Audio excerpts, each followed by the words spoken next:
En este video de cálculo vectorial vamos a ver algunos temas que están muy relacionados con la longitud de arco. Tenemos una definición que es la definición de la función de longitud de arco, que lo que nos va a permitir es escribir de manera compacta la longitud de un arco y permitirnos expresarla en función de una variable t, sea c una curva de una figura que se mueve en el espacio tridimensional. La función de longitud de arco va a ser una función que me va a permitir determinar un segmento de esta curva, ¿vale? Porque está dada en función de esta variable t. Como esta función de la longitud de arco es función de la variable t, yo puedo sacar su derivada con respecto de t. La derivada con respecto de t de una integral va a ser igual a el integrando de esta integral evaluado en el límite superior multiplicado por la derivada del límite superior menos el integrando de mi integral evaluado en límite inferior por la derivada del límite inferior. Derivada de t con respecto de t va a ser 1. Derivada de una constante a con respecto de t me va a dar igual a 0, quedándonos nada más como la magnitud de la derivada de la función vectorial r de t. Esto va a ser mi diferencial de arco con respecto de t y lo vamos a nombrar o lo vamos a enumerar como ecuación número 2. Tenemos el siguiente ejemplo donde nos piden reparametrizar la hélice r de t igual a coseno de t en i más seno de t en j más t en k con respecto a la longitud de arco medida desde el punto 1,0,0 en la misma dirección en la que se incrementa t. ¿A qué se refiere este ejemplo con esta palabra reparametrizar? Bueno, quiere decir que esta función que está escrita en términos de t, lo hagamos en términos de otra variable. ¿Qué otra variable? La de la función de longitud de arco. Es decir, si mi función de longitud de arco se expresa en términos de t, también debe de haber una función invertida que me permite expresar t en términos de s. A eso es a lo que se refiere este problema con reparametrizar. Para lograr esto, primero necesitamos determinar los límites de integración de la función de longitud de arco.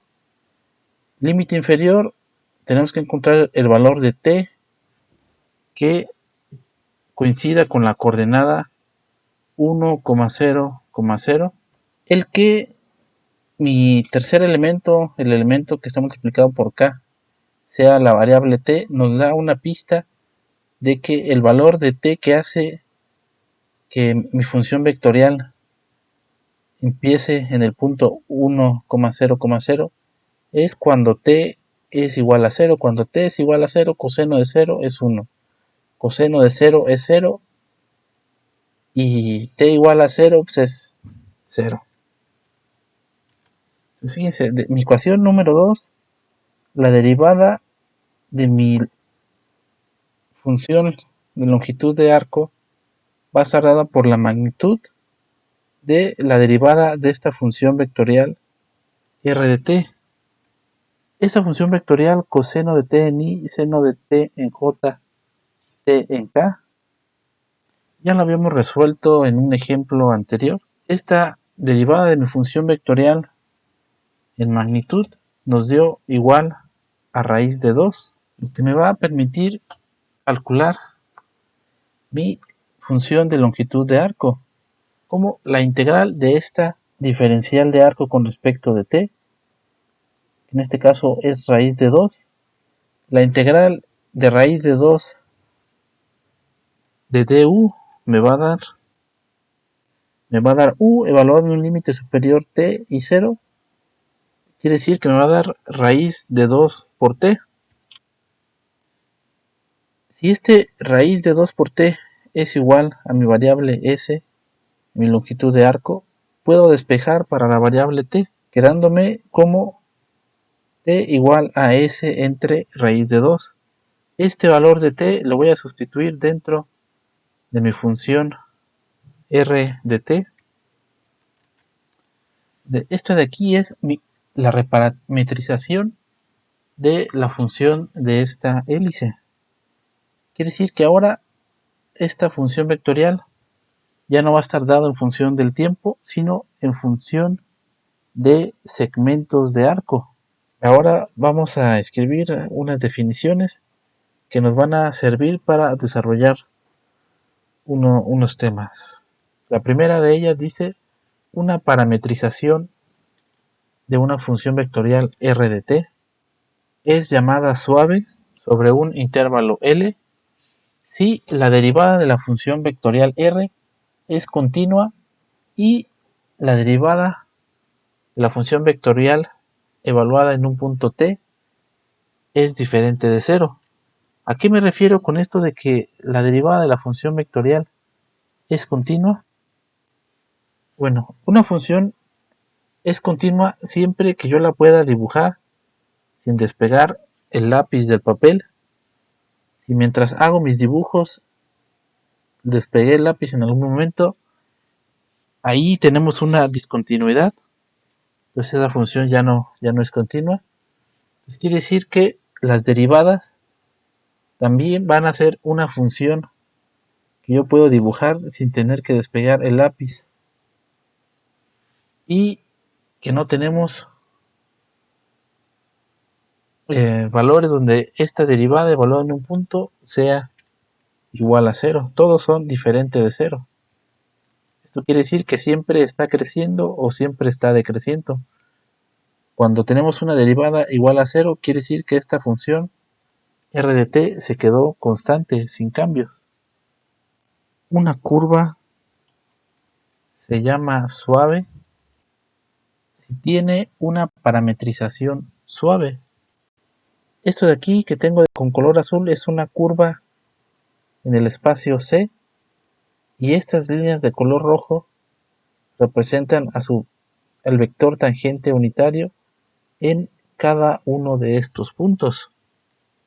El vector tangente unitario lo definimos como la derivada de nuestra función vectorial dividida entre la magnitud de la derivada de mi función vectorial.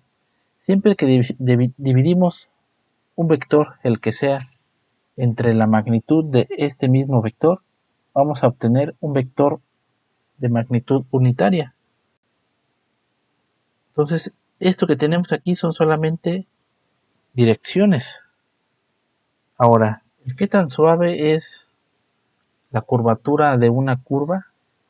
Depende de qué tanto cambia la dirección de mi vector tangente unitario. Cuando esta curvatura es suave, cuando hay poco cambio, estas líneas de vector tangente unitario se ven casi iguales, pero cuando tenemos cambios bruscos, quiere decir que ahí hubo un cambio rápido en la dirección. Entonces necesitamos una manera de caracterizar qué tan rápido cambia la dirección de mi vector tangente de una curva. A esta definición la vamos a llamar curvatura. La curvatura de una curva va a ser la magnitud de la derivada de mi vector tangente unitario con respecto a un segmento de curva. Es decir, va a ser una constante k que me va a decir qué tan pronunciada es la curvatura de una curva en un cierto punto, en un cierto valor. Esta definición fue hecha considerando que este vector tangente unitario está escrito en función de la longitud de arco S. Pero como la mayoría de los casos,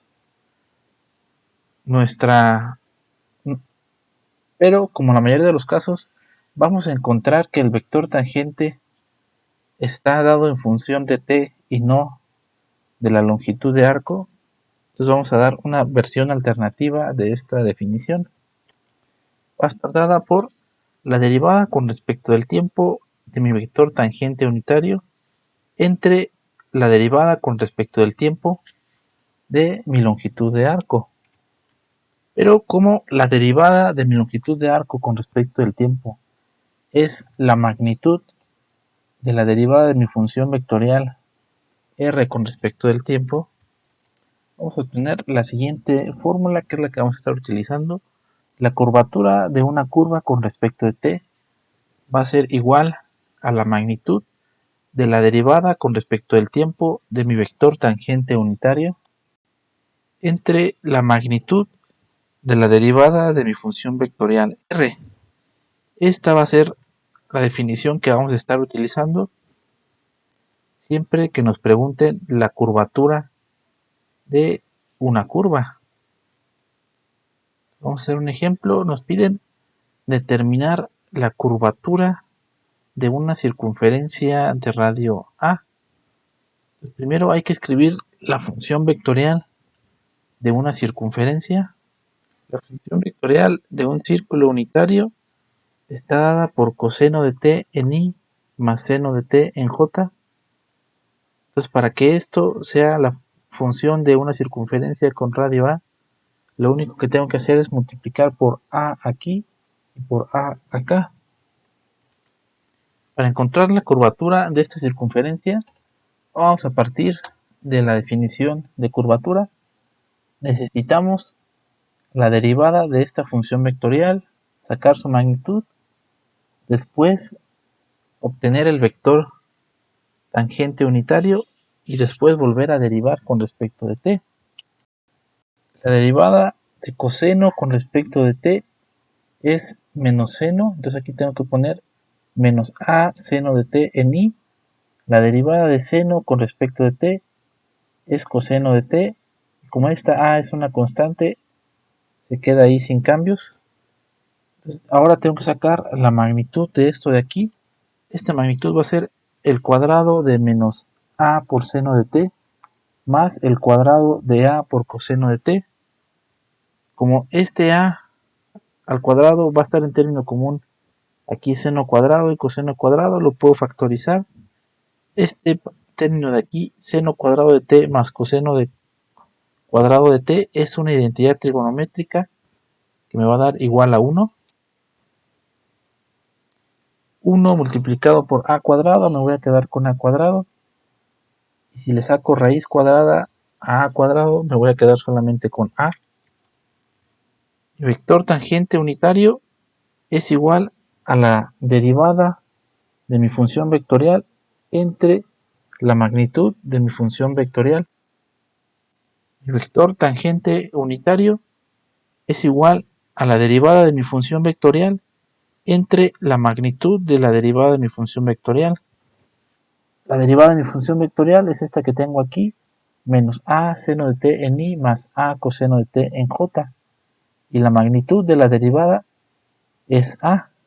Esta a que está multiplicando a seno y esta a que está multiplicando coseno, lo puedo dividir entre a para que me dé la unidad. Y me voy a quedar nada más con menos seno de t en i más coseno de t. Entonces mi vector tangente unitario me va a dar menos seno de t en i más coseno de t en j. La derivada de esto con respecto de t me va a dar derivada de menos seno de t va a ser menos coseno de t. Y la derivada de coseno de t me va a dar menos seno de t en j. Esto quiere decir que la magnitud de la derivada de mi vector tangente unitario me va a dar igual a raíz cuadrada de coseno cuadrado de t más seno cuadrado de t. Y esto ya sabemos, porque lo hemos hecho varias veces, va a ser igual a 1. Sustituimos en la definición de curvatura de curva con lo que nos va a dar 1 entre a, que es la curvatura de una circunferencia con radio A. Vamos a terminar este video con un pequeño ejemplo en el cual nos piden demostrar que si la magnitud de una función vectorial es una constante, entonces la derivada de esta función vectorial va a ser ortogonal a mi función vectorial r para todo valor de t. Fíjense, como r producto punto con mi función vectorial r equivale a la magnitud de mi función vectorial elevado al cuadrado, y la magnitud de mi función vectorial es una constante c, pues esto va a ser igual a c al cuadrado, que también es una constante. Ahora vamos a aplicar el operador derivada con respecto de t a este producto punto. Fíjense, la derivada con respecto del tiempo del producto punto de mi función vectorial r, producto punto con función vectorial r, va a ser la derivada de una función vectorial producto punto con mi función vectorial más mi función vectorial producto punto con la derivada de esta función vectorial. Como esto es la derivada de una constante, esto tendría que ser igual a 0. Como este 0 es igual al producto punto de mi función vectorial con la derivada de esta misma función vectorial, cuando tenemos dos vectores que son en producto punto igual a 0, quiere decir que estos dos vectores son ortogonales. Entonces con esto se termina nuestra prueba de este enunciado, y fue interesante que lo hiciéramos porque vamos a estar utilizando este hecho más adelante, pero por ahora vamos a dejarlo hasta aquí. Esto sería todo por este video.